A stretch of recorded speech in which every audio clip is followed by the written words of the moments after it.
Obanga tuli mu kamera yammwe kamera yo tuli basanyufu nnyo kubanga tuzza okwogerako nammwe era okubategeeza ki ekituleese ne ki ekiriwo.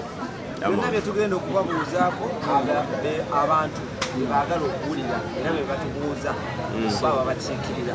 Mukoze concert eyasembayo yali successful era twebaza Katonda nti mwakimaking.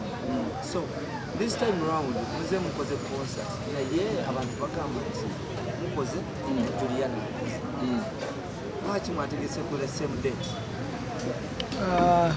Ku nsonga eyo Juliana akoze naffe ne tukola tetwakintending okukola ku date y'emu ffe nga ffe kubanga twalanga show ya factory tunana kujja wano maze mu bantu emyezi ng'ena kati atujogera ne date nga tujogera bulungi naye ekyo tekirina nnyo kyamaanyi oba kyanjawulo kikigenda kukola wabula kinyinza okukunga abantu buli omu agenda awagire gwayagala muyimbire ku olwo tetunnakiramu buzibu saagala so namwe mukifune mbuzibu tugenda oyimbire omuwagizi wa B2C jangu omuwagizi wa Juliana genda akuyimbire.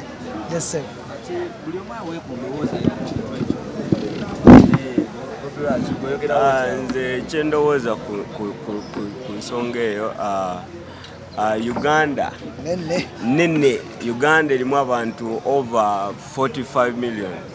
So ze ndowooza buli muntu asobola okudecidinga kuva gyagenda ate ekiri nti tetwa copyrightinga luno lunaku kigamba nti luno lunaku lwa B2C yokka okitegeera n'omuntu mulala asobola okukeera ku makya olunaku olw'enkya n'agamba agenda teekayo concert ye ku lunaku lwaki lwa 19 August tetusobola mugaana era abawa ddembe. So tetukirinaako buzibu nti abantu nga bali abangi ne bafaani baba artist ab'enjawulo gye bali bagende bawagire ba artist baffe abajja okuwagira B2C mujje muwagire B2C n'abagenda owagira Juliana bagende bamuwagire.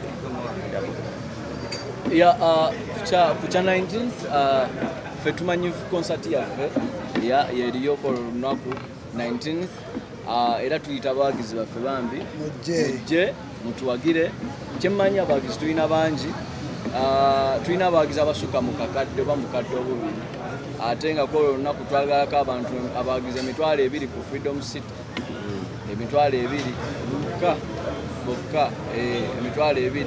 So for okulaba nga oli muwagizi wa B2C wenyigamu egyo 2,000 okeere emiryango gigulawo ssaawa 4 ku Lwokutaano essaawa 4 ez'okumakya ezigenda okugulawo. So olina freedom okujja okutandika essaawa 4 okuyingira mu concert. Lunch n'ogiriiraawo kubanga levels weeri Bella gataddemu ssente ebyokunywa ebiri ebyokulya so kigenda kubeera kirungi nnyo. Ate sheeno abawagizi ba B2C kyenjagala okubajjukiza nti eri VIP bakukya ssente z'oyingirira twagadde kubaddiza because ebintu etugenda okukola kola olunaku sound stage n'ebisigadde biri VIP abantu mugenda kunyumirwa to the extreme.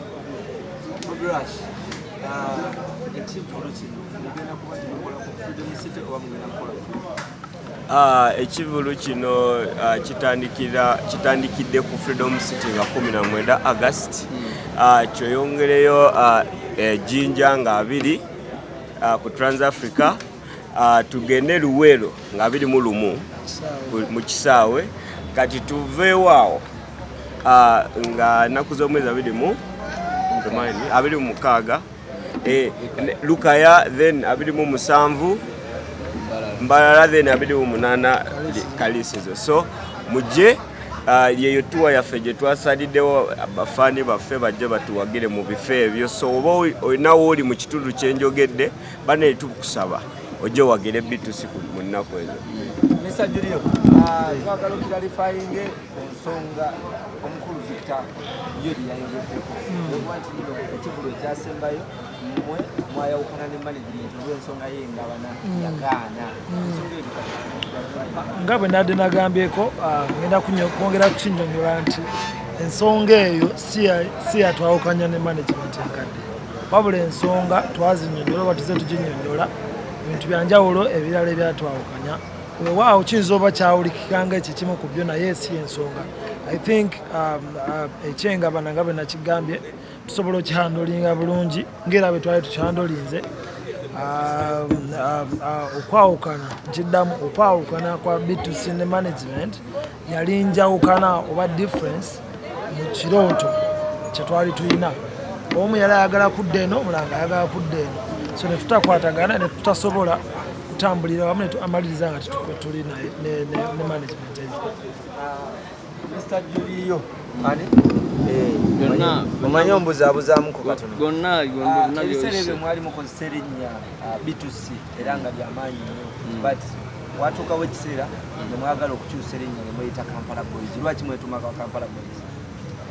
B2C ekyali B2C era B2C tosobola kikozesa abantu balala wonna okuleka ffeffekka.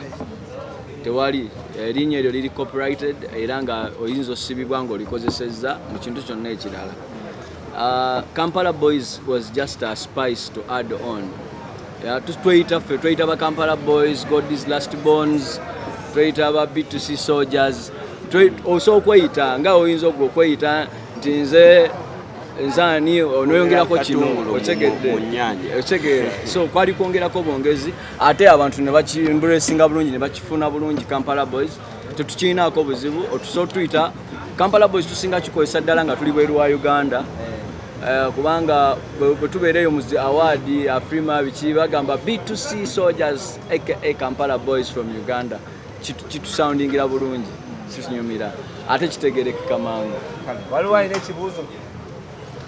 Ekibuuzo ekikola ku concert.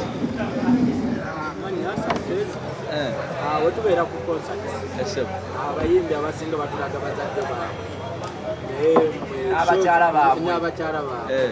Oluno mugenda tulaga abakyala bazadde n'abakyala population. Ekyamazima concert eno twagikoze tusembeza faani omuntu atatumanyi ategeere B2C, ategeere Bobby Lash yani, ategeere Julio yani, ategeere Mr. yani, ng'era tubakakasa kwolwo olunaku ogenda mmanya mukyala wange, omanye mami wange, omanye dade wange, omanye abantu amanye family zaffe zonna. In other words, tugikoze kutegeeza abantu bafaani baffe kubalaga wa gye tuvudde na wawe tuli.